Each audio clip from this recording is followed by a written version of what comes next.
Lafayette, a candlelight vigil along with a memorial service was held on this freeway overpass in order to recognize those victims who lost their lives in that terrible attack 15 years ago today.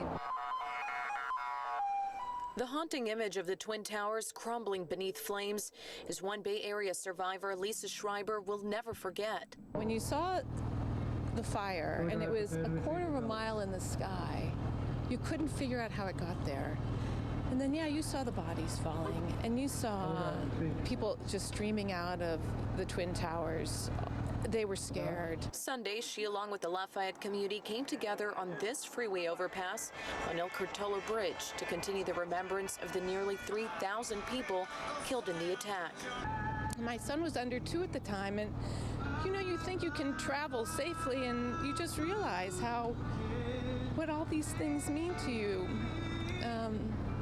It was great to come back and see them. 15 years later, in hours of practice, her son proudly held a flag for a ceremony led by Boy Scouts to commemorate the day. My mom was there on that day in New York City, just across the street in a hotel. Luckily, she was able to, to get away, and I'm really happy she's here. And it really, without her, I don't know how it'd be, how it'd change. Although most at the memorial were not directly affected by the attack, they too proudly waved the American flag to cars below. My family and I decided to come out here because it's just important to honor those who died and keep them in our memory.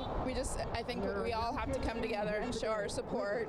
Remember families and friends who lost loved ones on that horrible day. September 11th is also a day to honor servicemen and women as well as first responders.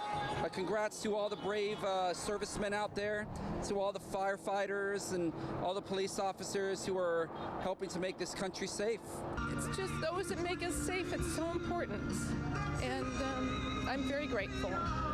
Quite the chilling account from that 9/11 survivor, most likely something she'll never forget. And that's the purpose of events like this that we saw here today. It's so that people don't forget the lives lost on September 11th. In Lafayette, Ella Sugimonian, KRON 4 News.